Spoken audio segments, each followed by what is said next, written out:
Hey, this is Marcus Washington, MTC Media, with my takeaways from Memphis' overtime win over Clemson. The Tigers, or Memphis Tigers, go on the road for an 87-82 overtime win at Clemson. It's one of the better road wins of the season um, in America for right now. Clemson coming off a home win against Kentucky. We all know Memphis had lost to Arkansas State, where they had said that Penny basically said, they threw away the tape or burned the tape or however he addressed that, but they did not dwell over the tape of Arkansas State. And the first thing that jumped out at me was the battle inside. Before this game started, I thought to myself, how would Dane Deja and let me get his first name, Musa Cisse, match up against Ian Shefflin and Victor Lonkin? So both Lonkin and Shefflin can stretch, and that was the big thing. How was Memphis going to combine that? Because both of those two are two-level scorers. They can both score in the paint, even though it's going to be Shefflin more than Lonkin. They can both score in the paint, and they can both step out, even though it'll be more of Lonkin than Shefflin. And Deja and Cisse are more of what you would think of kind of like traditional athletic bigs in a way. And so I thought that was a plus for Clemson. And in the numbers, it was a plus for Clemson. I mean, Lonkin finished with 23 and 11. Shefflin finished with 17 and 6. Cisse fouled out in the second half, and he had 8 and 8. And Deja, who ended up hitting 2 big free throws down at the end, had 11 points and 3 rebounds. But I really thought that Clemson won that battle. What I thought where Clemson went wrong, down the stretch, and I know they were shooting the ball from 3 well, Chase Hunter was playing well, but down the stretch, I thought they could have put Memphis away had they just looked at Shefflin inside. I thought that they could have just really, really, really gotten the rest of Memphis's front court in foul trouble. Now, give Penny some credit. You saw after the media timeouts and after another timeout, he would go zone coming out. I thought that Penny did a terrific job managing Cisse's foul trouble because he knew this wasn't a type of game with the 2 bigs that Clemson had that he could just simply sit Cisse down. So he was having them in, having them out. Even when he had 2 in the first half, he was trusting Cisse in longer stretches than what coaches typically would. But I understood why he was doing that, because he had to have Cisse's presence on the floor as much as he possibly can before fouling out. But again, Clemson's biggest mistake was not going to Shefflin more, especially down the stretch of that game. And it's hard to say that when you look at the raw numbers, especially when I thought that Deja, and I hate to say this about him, at times there was bad body language from him.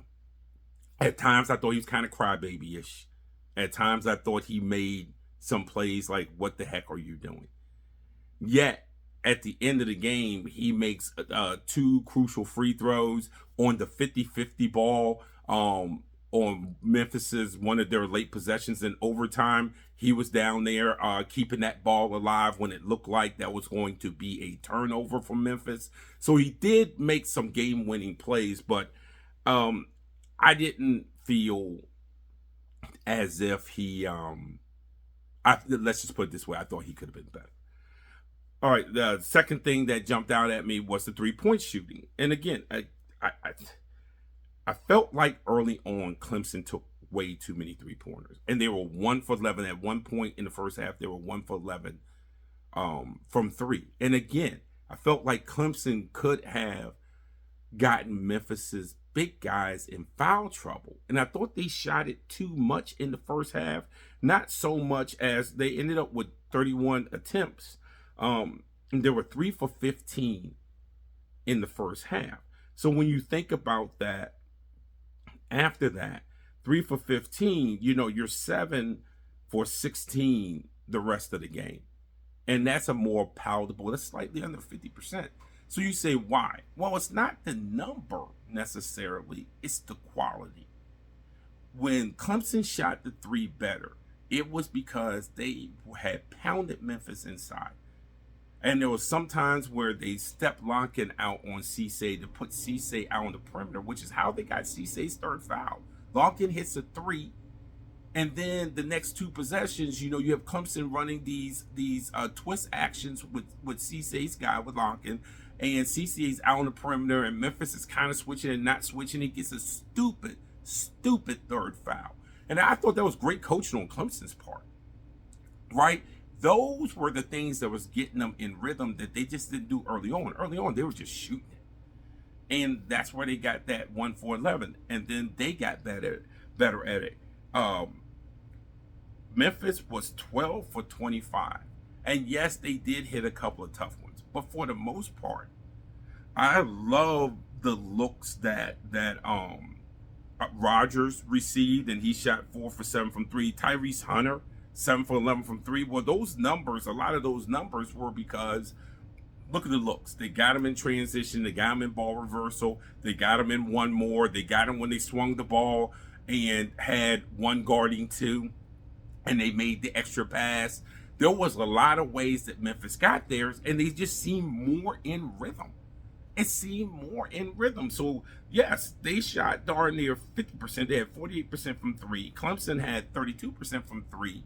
But Clemson was nearly, after that 1-for-11 start, they were also nearly 50% from 3 because they got better looks. And they got better looks because Shefflin and Locken started touching the ball inside. And the pace got a little bit of this. So now the court had more space to it. But early on, it's just like Clemson was taking unnecessary threes. And that's the one thing that people just don't understand, especially for people who don't want to watch the NBA and just complain about how many threes are shot in the NBA. Look at the quality of the threes. It's not just the number. Quit just looking at the raw number and look at the quality. Because if we go by raw numbers, and if you follow me on Twitter, you've seen this. Actually, if you look at the top teams in the NBA and the top teams in college basketball, the percentage of their field goal attempts that are three-pointers are virtually the same. They're pretty much, and there's a couple of outliers, they're pretty much like 42 to 47% of their field goal attempts are three-point attempts. Just take a look. Do the math. So, to me, it's the quality of the threes. What are the quality of the looks? I thought Clemson's quality got better as the game went on. I felt like Memphis's quality was all throughout. If I was Clemson, outside of the first half, when they really did turn Memphis over, or Memphis turned itself over, they had 8 turnovers in the first half, and we know Memphis struggles with turnovers. And it seemed like today their turnovers were just unforced turnovers. They just threw it. It's a pass here, there's a half a step away, or this one, you didn't run hard enough, or the pass was a little bit too much when they were sprinting the court, but it was dumb. But here's what I will say. Second half and overtime, after having 8 in the first 20 minutes, second half, the next 25 minutes, Memphis had 8. And what that did was, since the turnovers were not coming hot and heavy the way they were in the first 20 minutes, it bought them that time. That extra 5 minutes, I know people are going to say it was only 5 minutes different in the same number. That extra 5 minutes is where you want, because in overtime, they were clearly better than Clemson in overtime, even though Clemson started overtime with the lead. And those type of turnovers, the type of turnovers Memphis had, changed as the game went on. It's still maddening, and they still do dumb stuff, and that's not on Penny. Penny, at some point, you got to play the game. Those aren't turnovers of lack of discipline or the coach doesn't know what he's doing. That's just turnovers that, one, come with the pace, and two, just not being dialed in on every single possession. And that's what killed. But ironically enough, one of the biggest turnovers of the game was actually Clemson's when they had the lead. They have the ball back in transition with numbers, and Chase Hunter turned the ball over when Dylan Hunter was not looking for the ball. And I put that squarely on Dylan Hunter. Yes, Chase is going to get the turnover in his ledger, but you're on fast break, you're coming up and you're attacking the elbow on the fast break, and you have a guy fade to a corner for a corner three. It was a 1 point game at the time. Clemson could have went up by 4. And then he throws it and you're not paying attention because you're not looking at the ball handler. Oh my gosh. That's on Dylan Hunter. That's not on Chase Hunter. Like I said, even though Chase Hunter will end up getting the turnover. Just some final stats. Memphis shot 52% from the floor for the game. Clemson had 45%. We spoke about the 3-pointers. Free throws was pretty much offset. Memphis was 13 for 17. Clemson was 12 for 15. Memphis turned the ball over 16 times, like we spoke about earlier. Clemson had it at 13 points off turnovers, 23-21 for Clemson. And points in the paint. Clemson at one point early on was dominating that stat. In fact, I'll bring it up because I made a note of it. At halftime, points in the paint was 18-6 Clemson. The game ends with points in the paint, 32-26 Clemson.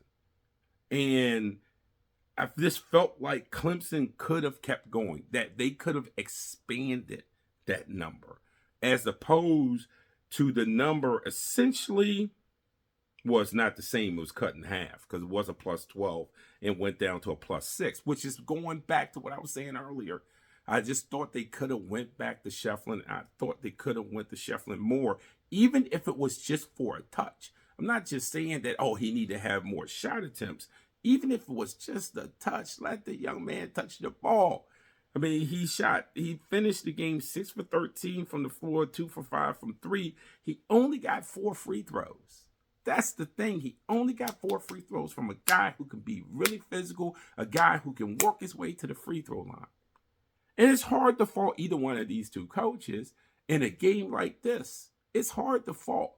But in a game like this, also, coaching decisions in what you run and how you run it and what you're called, especially coming out of timeouts. And Clemson did a great job because the last 3 times that Memphis went zone out of timeout, Clemson scored twice. It's just that Clemson didn't score on the last one. And Penny a couple times went zone, for more than one possession, and Clemson hurt him on that, and then Penny came back out of it. But he needed that zone to buy time. He needed that zone to keep his guys out of foul trouble. But great game. Clemson falls to Memphis 87-82, and great win from Penny Hardaway. This is Marcus Washington, MTC Media.